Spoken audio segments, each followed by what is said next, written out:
kan pertanyaannya bang, ketika seorang presiden terpilih Prabowo Subianto menyusun kabinet, pasti kan dengan kesungguhan, dengan keseriusan yang sangat tinggi, tidak juga ada niatan untuk coba-coba. Maksudnya editorial apa bang? Sekitar 113 orang yang ikut pembekalan di Hambalang ya. Ada 54 pada hari pertama itu yang disebut sebagai calon menteri, calon menteri dan kepala badan, dan ada 59 pada kesempatan berikutnya. Itu kan 119 ya, bukan 108. Disebut-sebut 108. 108 itu kalau dilihat mereka yang datang ke Hambalang untuk berdiskusi dengan Prabowo. Tapi kan dilihat yang datang itu kan ada juga yang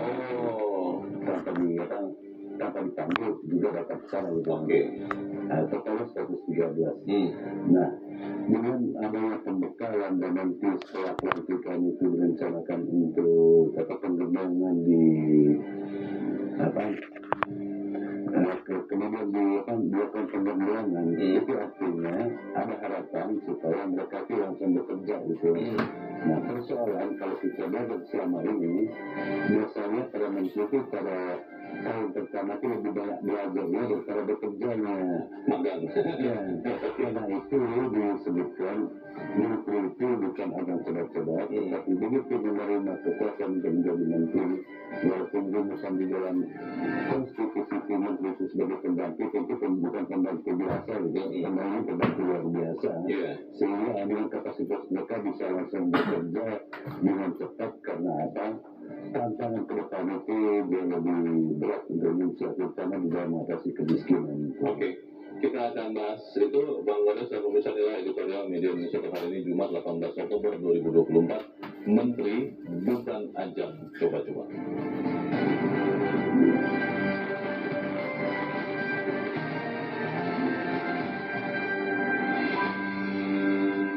Menteri bukan ajang coba-coba.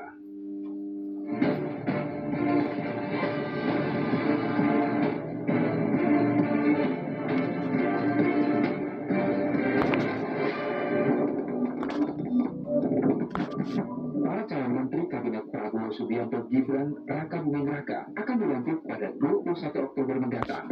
Itu artinya hanya berselang sehari setelah MPR RI mengambil sumpah jabatan Prabowo Gibran sebagai Presiden dan Wakil Presiden 2024-2029. Agenda pelantikan para menteri itu, jika benar terrealisasi, masih lebih cepat ketimbang pelantikan para menteri era Presiden Joko Widodo saat memasuki periode kedua. Ketika itu, Jokowi melantik kabinetnya 3 hari setelah ia dan Wakil Presiden Ma'ruf Amin diambil sumpah jabatan oleh MPR. Bahkan Prabowo akan jauh mengungguli Jokowi pada periode pertama sebagai presiden. Ketika itu Jokowi melantik 34 menteri kabinet kerja di Istana Negara 27 Oktober 2014 atau 7 hari setelah ia dan Wakil Presiden Yusuf Kala resmi menduduki tampuk kekuasaan. Terkait hal itu ada ungkapan bijak berbunyi, cepat ada yang dikejar, lambat ada yang ditunggu. Rencana Prabowo langsung melantik 44 hingga 46 calon menteri didasari atas kebutuhan untuk segera bekerja dan merealisasikan misi Indonesia Maju. Maka dapat dipahami ketika ia langsung tancap gas mengumpulkan semua kandidat di pendopo padepokan Garuda Yaksa, Hambalang Sentul, Jawa Barat. Selama 2 hari sejak 16 Oktober lalu, Prabowo memberikan pembekalan kepada semua calon pembantu presiden. Kita tentu mengapresiasi Prabowo yang bergegas melantik kabinetnya. Ada nawaitu niat baik untuk segera menunaikan dharma bakti bagi negeri. Jelas, itulah yang dibutuhkan Indonesia saat ini di tengah tantangan global maupun dalam negeri. Di saat bersamaan, publik menaruh harapan agar para menteri mampu bergerak cepat seiring dan seirama dengan Prabowo Gibran. Itu penting karena niat baik seorang pemimpin menjadi berkurang kualitasnya, bahkan sia-sia belaka. Manakala pembantu yang sudah ditunjuk justru gagap dalam mengemban amanah. Pada bulan-bulan pertama tentu akan ada penyesuaian di sana-sini bagi mereka yang baru menjadi menteri. Itu wajar, teramat manusiawi ketika seorang membutuhkan waktu beradaptasi. Namun, jangan dijadikan kesempatan tersebut terbuang percuma.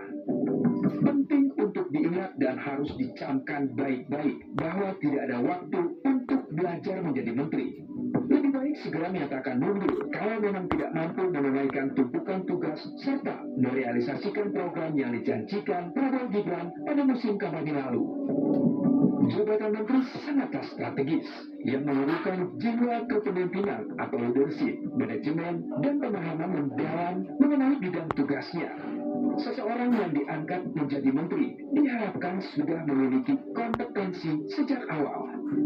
Ketimbang terkena reshuffle di tengah jalan oleh Prabowo, yang itu akan menghambat roda pemerintahan, lebih baik para kandidat yang mengikuti pembekalan di Hambalang segera mematuk-matuk diri di cermin. Bertanyalah dalam hati, apakah sudah layak menjadi seorang menteri? Tantangan berat sudah menanti. Ada soal daya beli masyarakat, khususnya kelas menengah yang merosot. Persoalan daya beli ini membutuhkan solusi paten dan segera, tidak bisa diselesaikan oleh mereka yang sedang coba-coba jadi menteri. Tantangan lainnya ialah mendongkrak APBN dengan cara mencari sumber-sumber pendapatan baru agar ruang fiskal bisa menjadi lebih longgar. Belum lagi persoalan gejolak global yang bisa memicu beragam krisis dan membutuhkan mitigasi serta antisipasi. Sekali lagi, kita ingatkan bahwa jabatan menteri merupakan amanah besar yang seharusnya diemban oleh individu yang kompeten, berdedikasi, dan siap melayani kepentingan rakyat. Tepatnya kepentingan publik di atas ambisi pribadi dan kepentingan kelompok. Menjadi menteri memang amat legit, dapat sorotan publik, menggenggam kekuasaan, dan memiliki akses terhadap jaringan yang luas. Namun, di balik gemerlapnya jabatan menteri membawa tanggung jawab yang besar. Maka dari itu, ingatlah, jangan sekali-sekali menjadikan jabatan menteri sebagai tempat belajar, apalagi ajang coba-coba. Itu karena jabatan menteri terlalu mahal untuk tempat belajar atau wahana uji coba.